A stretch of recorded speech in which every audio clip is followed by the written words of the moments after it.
Why did the FDA decide to ban Juul e-cigarettes?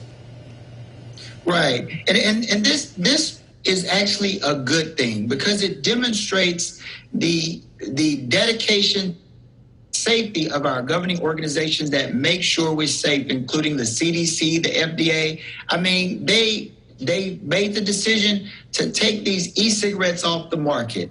And you know, just to give you some reports, 1 in 35 middle school students have admitted to smoking e-cigarettes in the last 30 days. That's a lot of students. That's like 1 out of every class, I would imagine, in the United States. But and when you talk about high school students, 1 in 9 high school students have admitted to using e-cigarettes in the last 30 days. So this is something that's becoming a significant problem, and these e-cigarettes can be very damaging to the lungs, especially of growing young teenagers before they reach adulthood. So this is a very good thing. Well, Juul claimed, Dr. Quinn, that their products weren't as harmful as real cigarettes. I think you're saying right now there's no truth to that. They indeed are very harmful.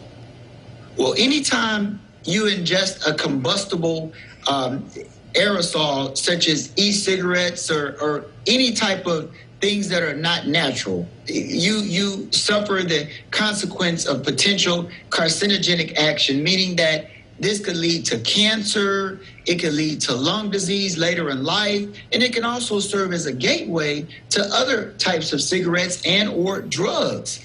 But, you know, what's so compelling about everything are these reports of 1 in 35 middle school students. I mean, that's a significant percentage. Mm-hmm. And then for high school students, 1 in 9, that's almost 1/10 of our high school students. So this is something that's very serious, but a lot of it came because of the type of marketing that they were doing. They took a hit in 2019, 2020, when they were marketing the e-cigarettes as far as the fruity and different fun flavors and the packaging. All of this was highly scrutinized, and they didn't really follow the advice. And now the FDA, the CDC, and the other governing organizations, they've demonstrated that they are dedicated to the safety of the community.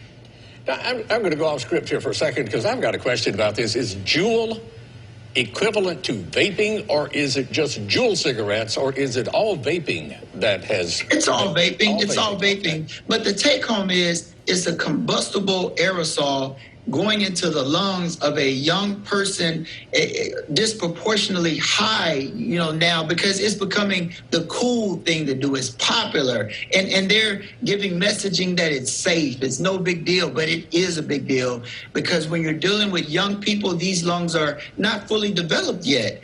And this increases the prevalence of possible lung problems later on in life. But like I said, this really makes me feel good because the FDA and CDC, they're demonstrating that they're dedicated to public safety, and that's what we need. We need the confidence because this coronavirus pandemic has actually put a lot of questionable activities with our CDC and FDA, but they're showing us that they mean business, and public safety is number one. So, Dr. Quinn, I've got a little off the script here. So the Juul part, is that actually the aerosol part? That's the part, the Juul, or are there other brands? We don't know if Juul is the brand. Isn't that what we're saying? I think that's what it is. Is it just that one brand, or is this... That is correct. Juul is the brand. There are other products out there, and trust me, they're being reviewed as well. Okay. But hopefully what will happen is, you know, a lot of this advertising that is sort of aimed at our young people. Well, they'll understand that they can't do that because at the end of the day, it's equivalent to right now with the gun controversy going on. There was a lot of advertising that was suggestive that they were advertising to young people, but at the end of the day, they have to show social responsibility, and they have to put that above profit and making money. Right. And this is a very strong show of dedication by our governing organizations. Okay.